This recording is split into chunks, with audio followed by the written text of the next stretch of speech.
Today we're going to talk about the Cape Cod Writers Center annual conference, which is coming up in August. I'm here with Nancy Rubin Stewart. Hi, Nancy. Nice to have you. Hi. Nancy, you're the executive director of the Cape Cod Writers Center for a number of years now. Yes, I am. Yeah.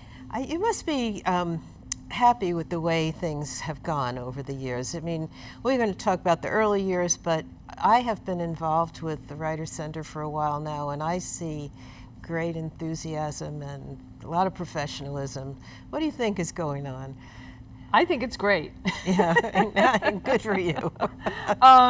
Yeah, I've been with this is the 57th annual conference, and this started in 1963 with a group of writers in Craigville. And they said, well, we're here doing these programs. Why don't we get some of the people who come to the summer who are the big names and teach us? And that's how the conference began. Yeah. So 57 years ago. And, you know, it's grown. I didn't come here until 2000. I didn't come to the conference until 2010. I think I taught that year for the young writers. But we used to be in Craigville. Now we're in Hyannis at a hotel.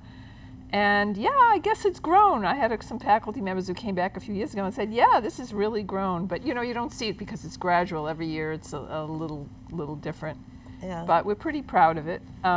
Especially, well, a couple of reasons. First of all, we're the one of the very oldest broad-based writer conferences in the country. When I say broad-based, I mean we cover everything from fiction through screenwriting, poetry, promotion. I mean, most conferences are, you know, fiction, nonfiction, but we cover all the genres as well as publicity and promotion. So that's kind of unique.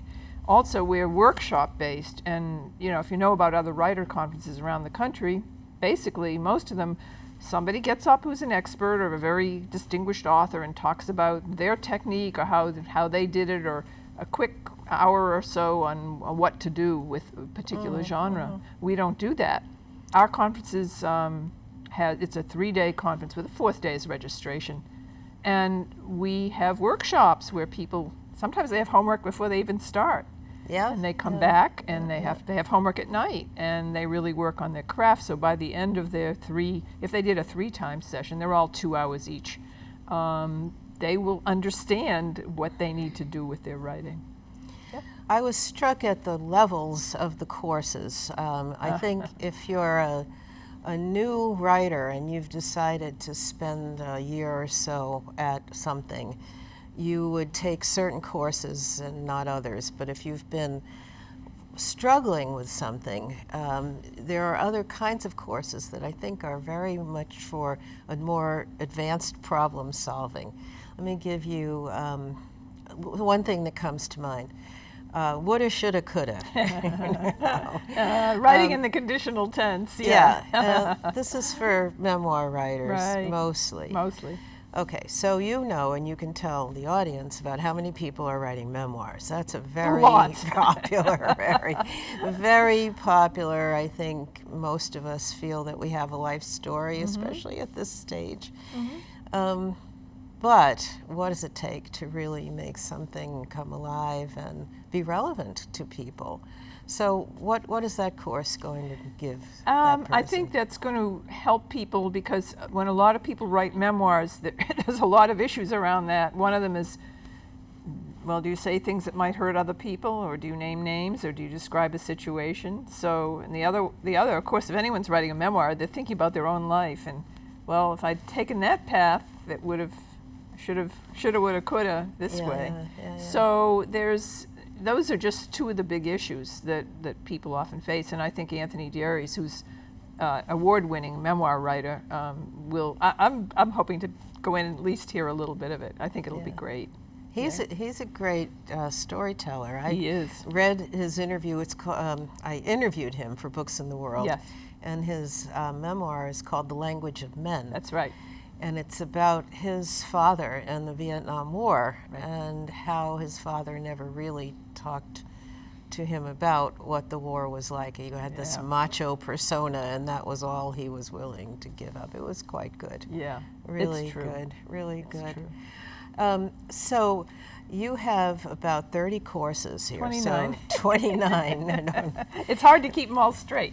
Yeah. But I'll come back to what you said about the levels. There's something there for everybody. We really do encourage beginning writers to come, because that's how you begin to work professionally. And the instructors are generally pretty careful to make sure that people of all levels, whoever they are, whether they're aspiring or they're published or they're seasoned or they want it, whatever it is, that there's something there for everybody to work on. And even if you are a published writer, you can always learn more. Oh, I guess so, especially yeah. from your peers. Yes. Well, your peers, and also because other people have other techniques and tips that maybe didn't occur to you. So at one level, there are genres. There's young adult, children's, memoirs, fiction, nonfiction, Screenwriting. There's mystery writing. Yes, there is. True crime. True crime. You have someone teaching who is an actual death scene investigator. Yes, we do. We actually have two people. One is a death scene investigator. The other one is a best-selling New York Times author of true crime. Phelps. William Phelps. C. William Phelps. Yeah, So, those are great. And of course, those are very popular genres. But, we have 27 other courses. Well, if I'm a mystery writer, what are my options for learning more about my craft in the, say, New England area? Well, are you talking about another conference? Yeah, or? I just think Well, I mean, there point are. out This the Mystery Writers of uniqueness. America has, a branch in New England, and there's Sisters in Crime, and there's Crime Bake. I mean, there are other places you can just go and work on that. But I don't go to those. I'm not a mystery writer, but people have told me those are more or less somebody gets up and talks. They're not workshop based. So I think we're pretty unique on that You get a score. lot of feedback on Yeah, your work. you Right? do. You get exercises. You get exercises, you sometimes get outlines or handouts, and as I say, you get homework too. So how do you attract the professors, and who are they? I guess it's a popular gig, though. You were telling me. I would say it's loads of people want to teach. I Yeah. mean, there are many people who write. There are many people who combine writing with teaching. This is very common for people because it allows them some flexibility to write and still work. So we have people from all over. This year we have people mostly from the Northeast, but we have people from California who are coming, and from the South. New York. We have a pretty good selection, I think. You do. Yeah. You have a lot of different people. Here's do. somebody who wrote a field guide to murder and fly fishing.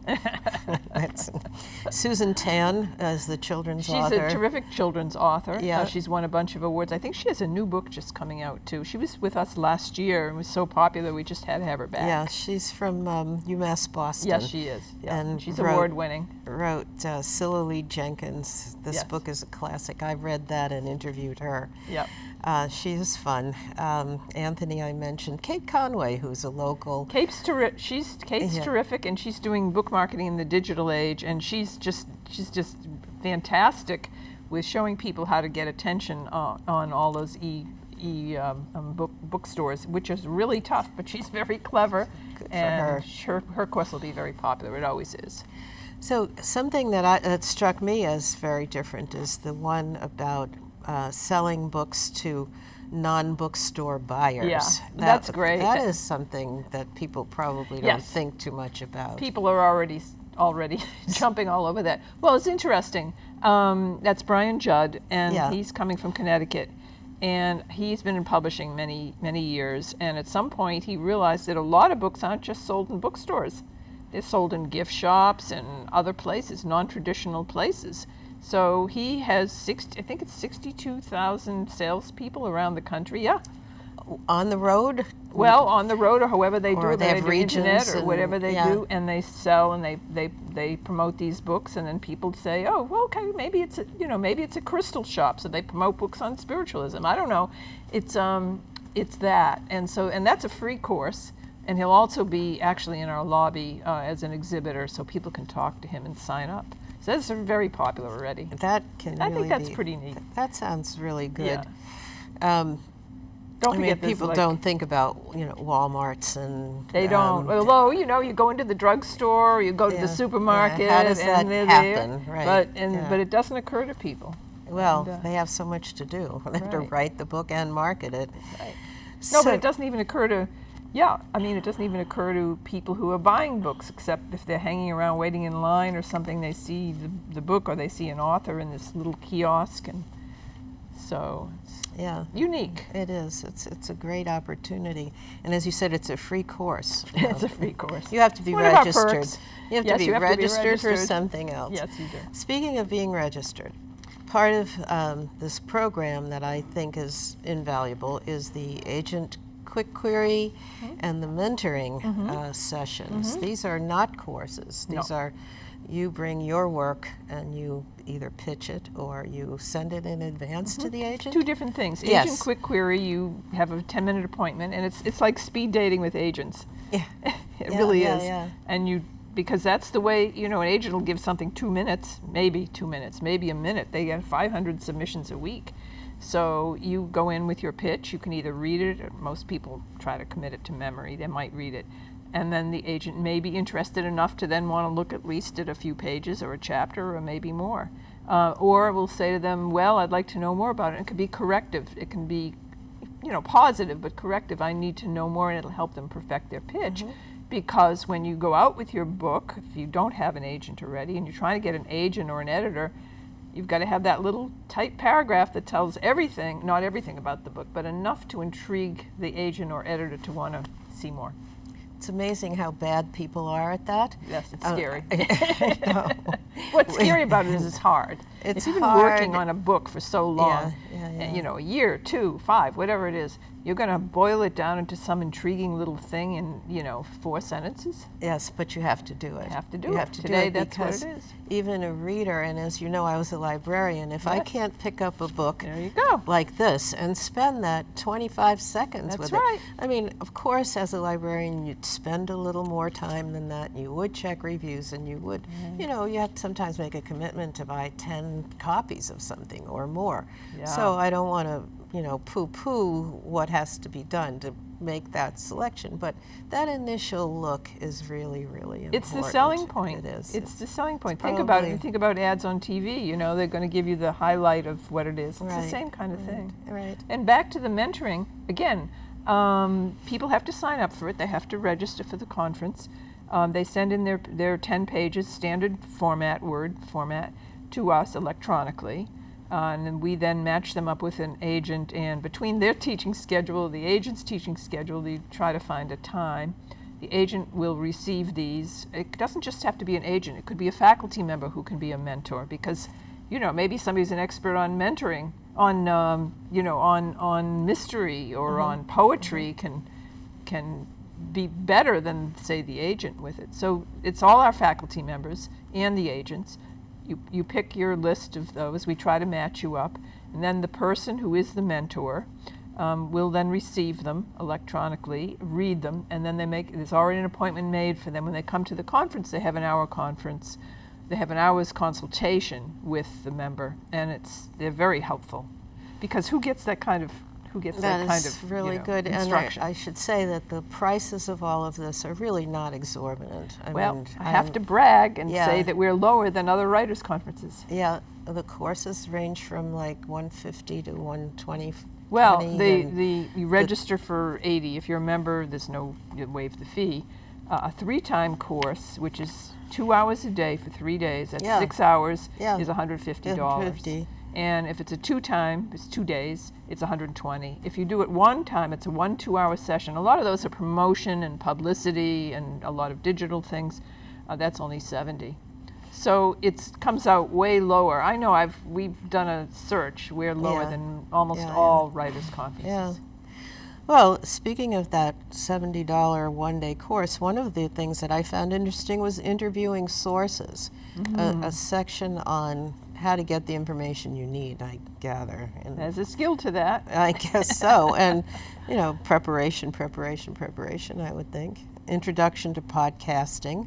Yeah, that's That's it. another One we're one. doing this year because Yeah. podcasting's become so popular, and so many people now because of Audible and because of all the things you can do now on your iPhone in the car if you're driving, podcasts become very important. So Right. it's become a new whole sort of subgenre of literary promotion. Yeah, and I would think writing the podcast is something that you can't just say things and ramble on and on and on. I mean, you shouldn't anyway. No.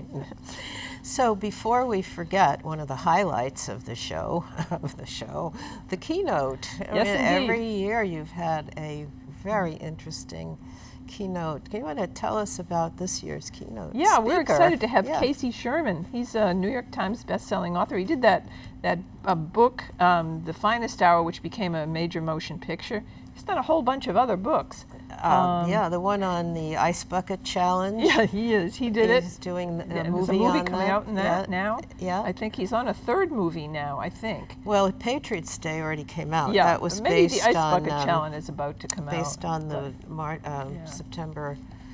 Yeah. The April marathon bombing. Yes. That unfortunately, but he has. The inside story of Tom Brady's fight for redemption and John F. Kennedy and the Cold Yes. War's most dangerous spy mission. I mean, he is quite the He's prolific. writer. He's prolific, and he's a local. He's a And he's Barnstable also High. yes, he is. But he's also very dynamic. Yeah, So we're really excited to have him. I And would- that's our keynote luncheon. yeah. And it's on Saturday, Right. August 3rd. So, and we're already having a lot of people sign up because they want to. Of course, we're selling his book, and I think his people books. would like to meet him. Yeah. I think that would be a fun person to meet, and just to hear about getting involved with all this research, which brings me back to you. I didn't get a chance to introduce you and all Oh. the historical writing that you've done. I think about you and the research that you've enmeshed yourself in. Everything from Isabella of Spain to Mercy Otis Warren. And before we go on, you and I were lucky to talk about Mercy Otis Warren recently, and the Cape Cod Writer Center supports the Cape Cod Woman of the Year Award that in Mercy Otis Warren's memory. I hope people have a chance to look at the interview that we did with this year's recipient, Juliet. But your current project is taking quite a bit of research. Give us a little overview of that. Yeah, let me just say that for a number of years after being a journalist for a long time, I decided that if you're going to write a book, and I'd written a couple of journalistic type books, if you want something to stick and to make an impact, you really have to get it down. And women, of course, their whole history is, well, as Virginia Woolf said, went down the drain with the dishwater. And so, of course, we're even seeing now the New York Times is beginning to revive all these obituaries and things of women that have been totally unsung. But anyway, going way back in time here, I won't tell you how many years, I decided that it was important to sort of understand what women did, the women that we know about, those who were recorded, and of course there were very few somehow.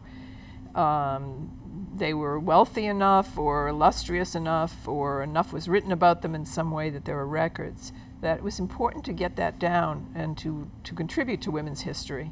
And so I've written seven books, all with major publishers over the years. And I'm working on a new one, and this one is about Benjamin Franklin's women. Goodness. It's been fun. Yeah. Yeah. And this is his wife and his It's daughter? his wife. It's not his daughter. It's a serious flirtation. It's two French women that he became involved with.